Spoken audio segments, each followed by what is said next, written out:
Hello everyone and happy Friday. I'm Nitsuhone, and each and every Friday I bring you a new MTG Top 10 list.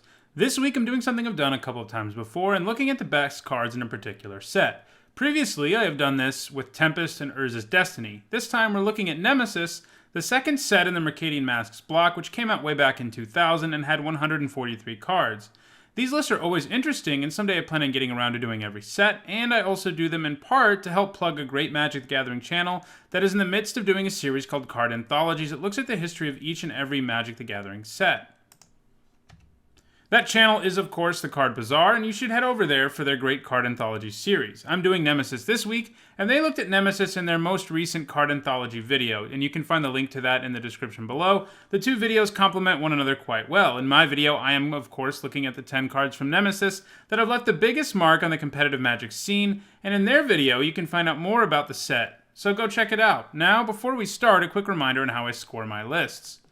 Cards receive points depending on how many Grand Prix or Pro Tour Top 8s they've received, with a Pro Tour Top 8 worth twice as much as a Grand Prix Top 8.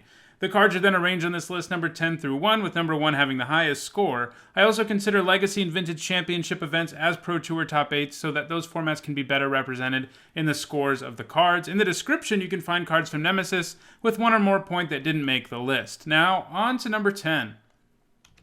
At number 10, we have Massacre, which is part of a cycle of cards that would be free if your opponent controlled a land that produced the enemy color of mana. One other card from this cycle shows up higher on this list.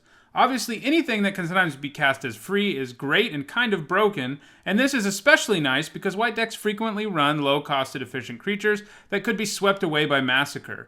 It never saw any play in Block or Constructed, and we'll see why in a minute, but it broke through and extended, picking up 3 Pro Tour Top 8s and 2 Grand Prix Top 8s between 2001 and 2003.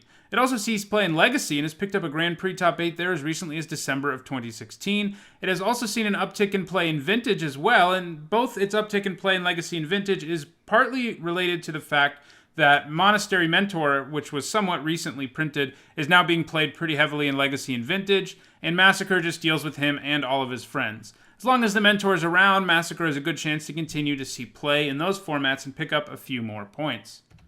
At number 9, we have one of the more famously busted cards from the set, Lin Civi Defiant Hero. Rebels and Mercenaries were a thing in this block, in white and black respectively. Flavor-wise, this was pretty cool, as they were on two opposing sides of a war, but mechanically they were very similar. The Rebels could search for creatures with converted mana cost 1 greater than their own, and the Mercenaries could search for creatures with converted mana cost 1 less than their own.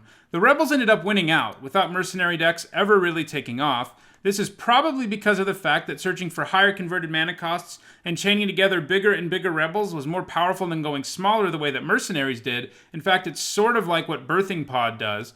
But the other reason for their success was Lin Civi, who could tutor for any Rebel in your deck, and if you had Rebels in your graveyard you wanted to get back, you could get those too. So anyway, what this Rebel theme led to was an extremely boring block format where basically everybody played Rebels. At Pro Tour New York in April 2000, a block event, 7 of the top 8 decks were Rebels. Lin Civi was banned out of Mercadian Masks block not long after that, and decks playing Lin Civi lived on in Standard for a little while, picking up 2 top 8s at Pro Tour Chicago that same year, but outside of the block format, in a brief showing in Standard, Lin Civi has never seen play, though she and the strategy she represents are one of the most iconic aspects of Nemesis and Masks block in general. The fact that the block format was so dominated by Rebels decks meant that a card like Massacre, which is inherently very powerful, didn't see any play, even despite the fact that you'd think it would be good against Rebels. But it couldn't kill Lin Civi, and that's probably why it never saw play. At number 8, we have Blastoderm, our first card with the fading mechanic. This was a new mechanic introduced in this set, and I have to say it is a mechanic I would not mind seeing again because it allows for some interesting design space. A 4-mana 5/5 with Shroud is pretty powerful, even today, and back in 2000 it was a super pushed creature. The fading mechanic, though, allowed for this undercosted monster to exist since it would effectively only be able to attack twice. Still, the size of this creature and the difficulty in killing it made it one of the strongest and most efficient creatures around. This guy, despite not being a Rebel, even managed to find its way into a Rebel deck that top 8'd the Block Pro Tour in 2000, but since Rebels mostly dominated that format, that's all he did there. In Standard, he did a ton of work. These undercosted creatures with Fading, with Blastoderm probably being the best of them, was most abused in a deck that ran Fires of Yavimaya, which printed in Evasion. If you gave all your Fading creatures haste, the downside they had was reduced considerably. For a time, this was the best aggro deck in Standard, with 6 of the top 8s that Blastoderm picked up in Standard featuring Fires of Yavimaya. After he rotated out of Standard, Blastoterm didn't do anything, and it's unlikely he ever will, but he is often remembered as a very powerful creature from this set.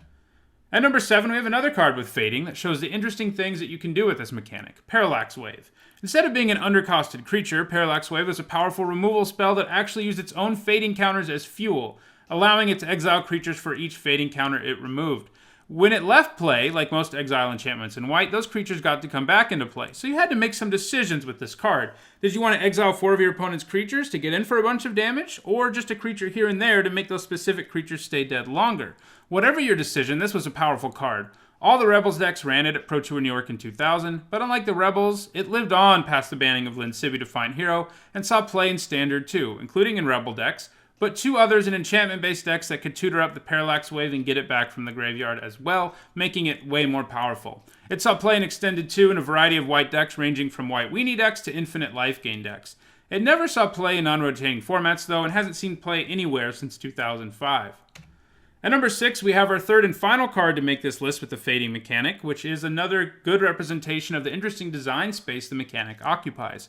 Tangle Wire helps lock down the board. What makes it particularly powerful is the fact that your opponent gets punished by it more than you do, since they have to tap down 4 permanents on their next upkeep and you only have to tap down 3. But what's cool about the card, design-wise, is it gets less powerful as Fading counters get removed, but it still is a pretty big hindrance to board development for all 4 turns it remains in play.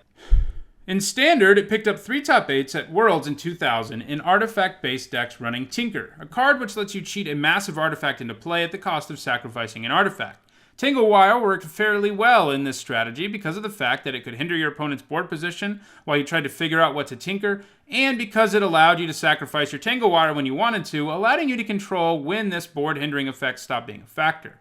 Tinker decks would be the primary home of Tangle Wire in Extended as well. In 2003, it got banned out of Extended, Tinker that is, because it was too powerful and Tangle Wire stopped seeing play there. However, Tangle Wire is a card that sees a lot of play in Vintage to this day, and has actually picked up 2 Vintage Championship top 8s. It mostly sees play in artifact-based decks like Mud and Stacks in Vintage.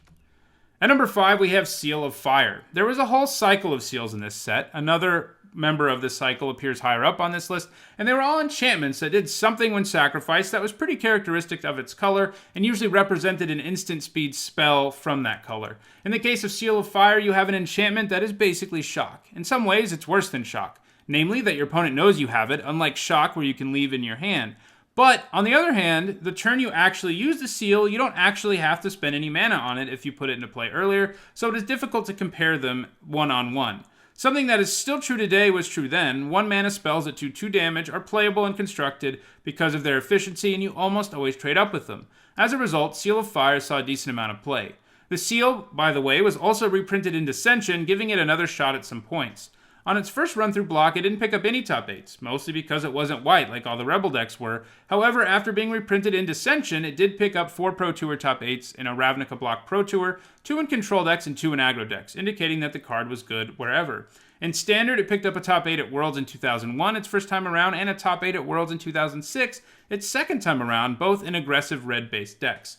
It saw the most play, though, in Extended, primarily in aggressive red decks as a way of getting blockers out of the way, or doing the last 2 points of damage to the opponent. This included mono-red burn decks, red deck wins, goblins, and later on Zoo and Naya burn decks. Because it was printed in Dissension, it is also legal in Modern, where it has picked up 2 Grand Prix top 8s, one as recently as 2016, the first of them in Blue-Red Storm, and the most recent one in a Jund deck.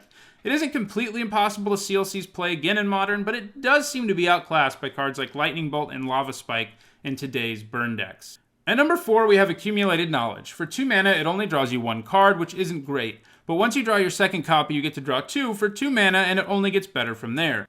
As a result of this efficiency over the course of a long game, this card has seen a lot of play in control decks. Like most of the cards on this list, it saw limited play in the Block Pro Tour because it wasn't a Rebel or white, but remember how I said Rebels only had 7 of the top 8s at Pro Tour New York in 2000? That 8th deck was a mono-blue control deck that ran Accumulated Knowledge. In Standard, Accumulated Knowledge saw surprisingly little play, picking up only 1 Pro Tour top 8 at Worlds in 2001. In Extended, though, it thrived. Extended was home to many a control deck thanks to the legality of cards like Counterspell and Psychotog, and Accumulated Knowledge was exactly what decks like that were looking for. Efficient card draw that made trading 1-for-1 with removal spells and counterspells win you the game in the long run because you just had more cards than your opponent. It even managed to pick up one Grand Prix top 8 in Legacy in a deck focused on filling the graveyard for the Threshold mechanic. This worked particularly well for the Knowledge, since you usually had one in your graveyard in this deck even the first time you cast it. At number 3, we have our second and final seal to make the list, Seal of Cleansing. While Seal of Fire was like Shock, Seal of Cleansing was like Disenchant. It saw play in all the Rebels decks at Pro Tour New York in 2000, in part because of one of the cards we mentioned earlier on this list, Parallax Wave. In Standard, it was an efficient way of dealing with other problem enchantments and artifacts, so it picked up 4 Pro Tour top 8s there, but it really thrived in Extended, where Oath of Druids was a powerful and commonly played enchantment, along with other artifacts and enchantments it was useful for removing, so it was a common sideboard option against those decks. At number 2, we have the other free card on this list that is part of the same cycle as Massacre, Submerge. Submerge is free if your opponent controls a forest, and has a pretty real effect at instant speed. It time-ebbs something. It saw no play in Block, and only a little in Standard with 3 top 8s there. It also saw only a bit of play in Extended, appearing primarily in Super Grow decks, but also in Blue-Green Madness and Psychotog. Kind of like Massacre though, Submerge has thrived in Legacy, where free spells are all around. Most blue decks play this in their sideboard to bring in against decks like Rug Delver, Canadian Threshold, and other decks packing forests, and it is a sideboard staple in Legacy to this day. However, the number 1 card on this list is also very active, and it has more than double Submerge's score, so I don't think we should count on Submerge moving up on this list anytime soon. And number 1 is, of course, Daze. This is the 3rd free spell we've seen on this list. Wizards used to be way into finding ways to make spells be free. You can see why that doesn't happen so often now. But anyway, Daze is a very powerful card, and I think is supposed to sort of be a fixed force of will. Instead of being a hard counter, people can pay 1 to ignore the counter, but you can also play Daze for free with just Daze in your hand, unlike Force of Will.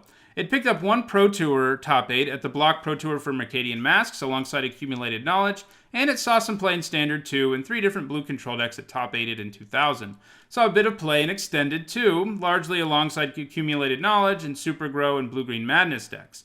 Unlike Accumulated Knowledge, though, Daze really took off in Eternal formats, especially in Legacy, where it has picked up the bulk of its top 8s thanks to the fact that it is yet another free counterspell in a format that has several of them. There can often be turns in Legacy and in Vintage of multiple counterspells being played by both players who have no mana up, and Daze is one of the reasons for that. And this in general makes blue decks very strong in Legacy, which in turn means Daze itself has a lot of top 8s there. It has even picked up 1 Vintage Championship top 8 back in 2013.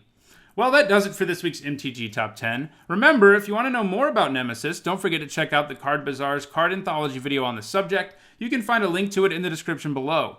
If you enjoyed this video, don't forget to hit the like button. In the comments, let me know future suggestions for Top 10s. And if you want to catch more of my Top 10 videos, don't forget to subscribe. You can also find more of them over on the Ether Hub. Lastly, my channel is sponsored in part by 5colorcombo.com, a great website for all things Magic. You can use my discount code in their store, which is Nitzahon5, to get a 5% discount. Thanks for watching.